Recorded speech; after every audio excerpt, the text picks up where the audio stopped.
Мы продолжаем рассказывать о фотографах, для которых работа с воспоминаниями стала особой художественной практикой. Сегодня я расскажу о советском и украинском фотографе Марлене Матусе и его серии работ из семейного архива. Марлен Матус был одним из ярких фотографов своего времени. Он родился в 1939 году в Хабаровске, большую часть жизни прожил в Днепропетровске.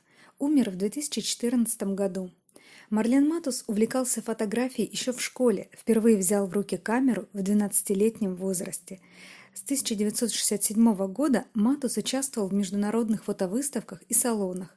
Матус известен еще тем, что благодаря его усилиям в Днепропетровске в 1978 году открылся фотоклуб «Днепр». Он родился в другом, таком далеком от нас мире, довоенном, в несуществующей уже стране под названием СССР, умер в новом государстве Украина. Так распорядилась судьба и время.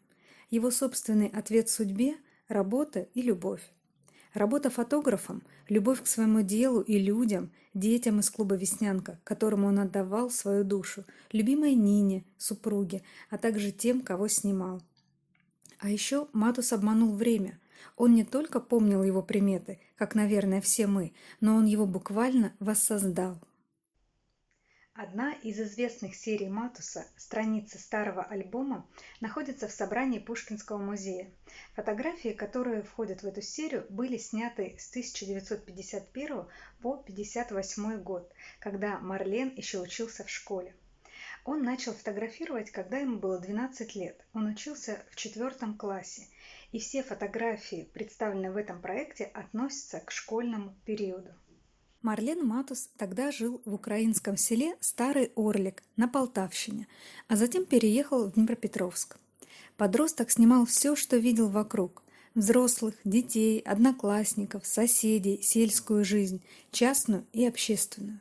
Ему удалось запечатлеть на своих снимках бесхитростную жизнь послевоенного времени. Через 20 лет, в начале 80-х годов, Марлен Матус вернулся к отснятому материалу. Он обратился к старым негативам, чтобы переосмыслить свои ранние работы, и напечатал серию под названием «Страницы старого альбома». Получился своего рода фотодневник 50-х годов. Юный возраст позволил Матусу увидеть настоящие эмоции людей. Здесь нет постановки и режиссуры, которая характерна для советской официальной фотографии. Здесь мы видим интерес подростка к окружающей его действительности, желание сохранить мир, в котором он жил, не только в собственной памяти. Фотографии проекта напечатаны в технике серебряно-желатиновой печати.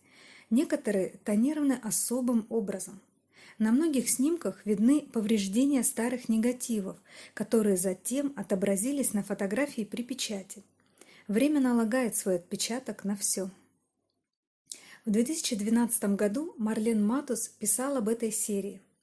Люди 50-х, невзирая на трудности, жили надеждой на лучшее. Они были просты и бесхитростны. Самое же главное, крепко стояли на земле и старались поддерживать друг друга. На их лицах нет агрессивности и безнадежности, которые захлестывают человека 90-х, и это делает их по-своему счастливыми. Уникальность работ Марлена Матуса заключается в том, что эта серия была сделана подростком-любителем, напечатана фотографом-профессионалом и переосмыслена художником. В 80-90-х годах она нашла свое продолжение. Марлен Матус нашел героев своих фотографий и снова сфотографировал их в тех же самых местах. Серия по мотивам страниц старого альбома рассказывает о людях из 50-х спустя 30-40 лет. Для Марлена Матуса время и память – это категории фотографические, несовершенство документа или субъективное видение. Просто большое искусство, искусство управлять временем и запечатлевать его следы. Фотографии из каталога по мотивам страниц старого альбома. Валера Горленко, 1 сентября 1953 года. Валера Горленко, 30 апреля 1988. Днепропетровск, 1953 и 90 года. Вадик Баранов, 1956 год. И Вадим Баранов, 1988. Нина и Наташа Довгяла, 1957. и они же в 88-м. Рита Лившиц на фотографии находится в середине, 53-й год, и она в 88-м. Сергей и Света Стешковы, 54-й год, и уже пенсионеры в 88-м. Марлен Матус, 55-й год, и Матус в 88-м. Художница Нина Довгяла, вдова фотографа, писала об этой серии. «Я боялась, что будет гротеск. Уж больно страшно отложилось время на лицах людей, особенно женщин. Но Марлен сумел это сделать тактично.